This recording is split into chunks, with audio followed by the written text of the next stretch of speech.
नमस्कार मित्रांनो, स्वागत आहे आपल्या ज्ञानमंच या आध्यात्मिक ज्ञानपरंपरेला वाहिलेल्या चॅनलवर.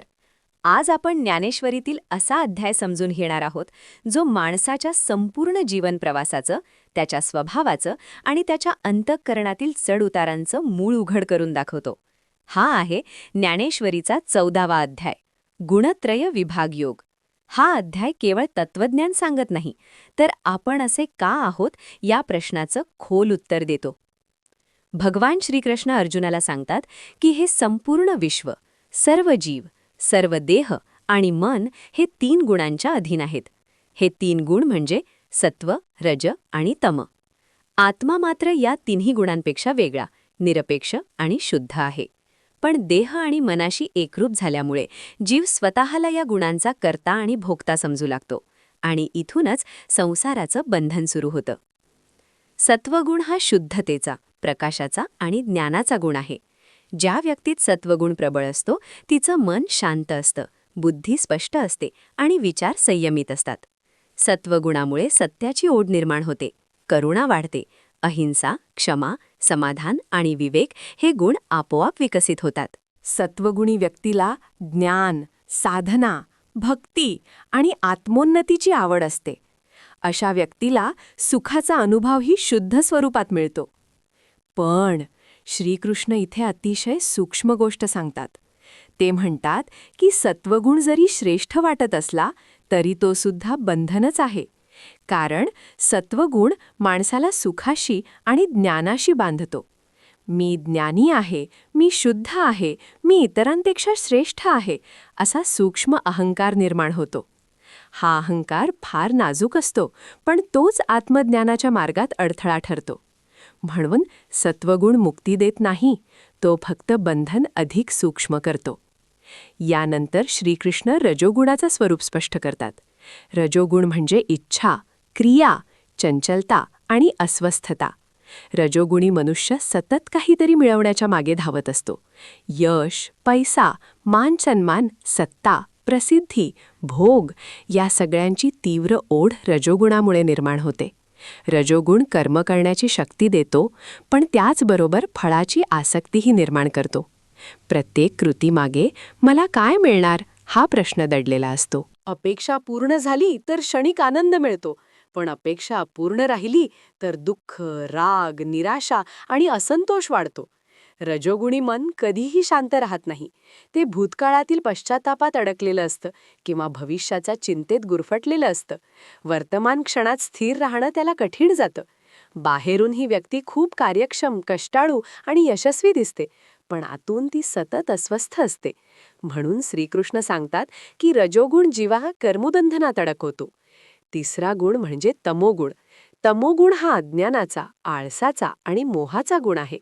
तमोगुणी व्यक्तीला योग्य अयोग्याचा विवेक राहत नाही. आळस, झोप, प्रमाद, भीती, भ्रम, अंधश्रद्धा आणि निराशा ही तमोगुणाची लक्षणे आहेत.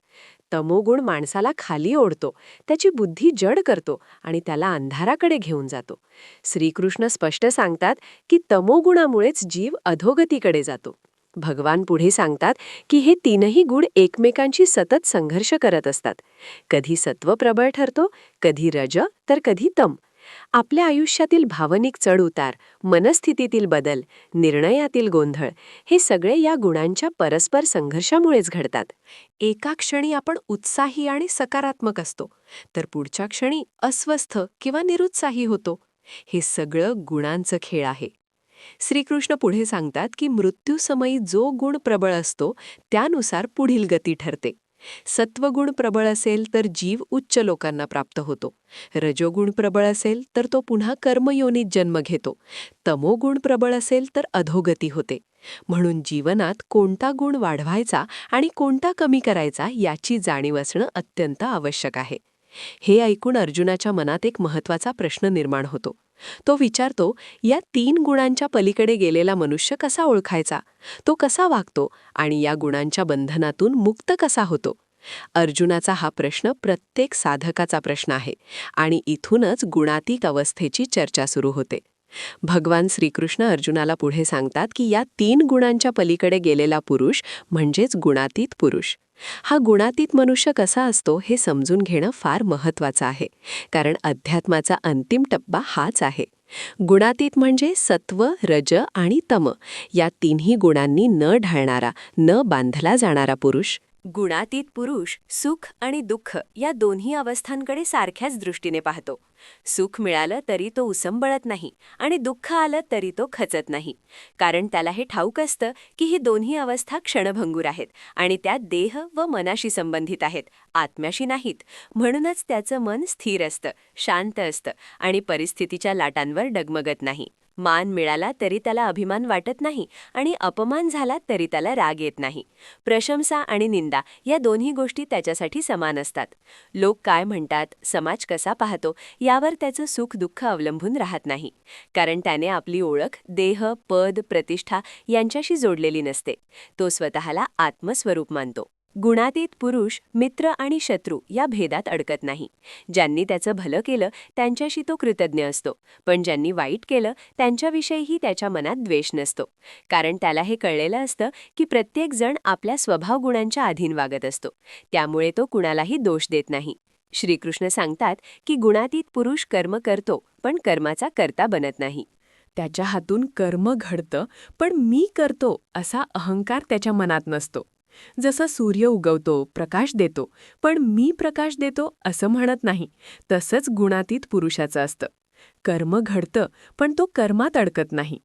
अशा पुरुषाला लाभ आणि हानी, जय आणि पराजय, सुख आणि दुःख यात फरक वाटत नाही. हे सगळं देहाशी संबंधित आहे, आत्म्याशी नाही, अशी त्याची दृढ समज असते. म्हणूनच त्याचं मन नेहमी समत्वात असतं. हे समत्वच खऱ्या योगाचं लक्षण आहे, असं श्रीकृष्ण स्पष्ट करतात. यानंतर भगवान एक अत्यंत महत्त्वाची गोष्ट सांगतात. ते म्हणतात की या गुणांच्या पलीकडे जाण्याचा सर्वात सोपा आणि प्रभावी मार्ग म्हणजे अविचल भक्ती. जो मनुष्य माझ्यावर अनन्य भक्ती करतो, माझ्याशी अखंड जोडलेला राहतो, तो सहजच या 3 गुणांच्या बंधनातून मुक्त होतो. कारण भक्ती अहंकार विरघळवते आणि जिथे अहंकार नाही तिथे गुण टिकू शकत नाहीत. श्रीकृष्ण सांगतात की मीच त्या अमर ब्रह्माचा आधार आहे, मीच अविनाशी आहे, मीच शाश्वत धर्म आहे आणि मीच अखंड आनंदाचं मूळ आहे. जो मनुष्य हे तत्व केवळ ऐकून नाही तर अनुभूतीने जाणतो, तो गुणांच्या पलीकडे जातो. त्याच्यासाठी संसार बंधन राहत नाही आणि मोक्ष काही वेगळं मिळवायचं ध्येयही राहत नाही, कारण तो जिवंतपणेच मुक्त झालेला असतो. या अध्यायातून श्रीकृष्ण आपल्याला एक फार खोल संदेश देतात. ते सांगतात की आपल्यातील सगळे दोष, गोंधळ, दुःख आणि अस्वस्थता ही आपल्या मूळ स्वरूपामुळे नाही, तर गुणांच्या अधीन जगण्यामुळे आहे. आपण आत्मा आहोत, पण देह आणि मनालाच स्वतः मानतो आणि इथूनच बंधनं सुरू होतात. जेव्हा आपण हे ओळखतो की मी गुण नाही, मी गुणांचा साक्षी आहे, तेव्हाच खरी मुक्ती सुरू होते. ज्ञानेश्वर महाराज या अध्यायात सूक्ष्मपणे सांगतात की गुणांचा त्याग करायचा नसतो, तर गुणांशी असलेली आसक्ती सोडायची असते. सत्व वाढवणं आवश्यक आहे, पण त्यालाही शेवटी सोडावं लागतं. कारण अंतिम ध्येय गुणातीत होणं हेच आहे. जिथे न प्रकाश आहे, न अंधार आहे, न चंचलता आहे, तिथे केवळ शांत शुद्ध चैतन्य आहे. असा हा ज्ञानेश्वरीचा 14वा अध्याय आपल्याला स्वतःकडे पाहायला शिकवतो. मी कसा आहे? माझं मन कशामुळे अस्वस्थ होतं? माझ्या जीवनात कोणता गुण प्रबळ आहे? हे प्रश्न स्वतःला विचारायला लावतो. आणि जेव्हा हे प्रश्न प्रामाणिकपणे विचारले जातात, तेव्हाच साधनेचा खरा प्रवास सुरू होतो. मित्रांनो, या अध्यायाचा सार असा आहे की गुण आपले स्वामी होऊ देऊ नका.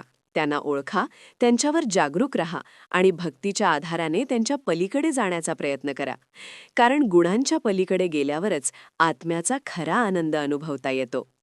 अशी ही ज्ञानेश्वरीतील अमूल्य शिकवण आपल्याला अंतर्मुख करते, स्थिर करते आणि मुक्ती फेमेते. आमच्यासोबत रहा, ज्ञानमंचवर असेच आध्यात्मिक विचार ऐकत रहा. धन्यवाद.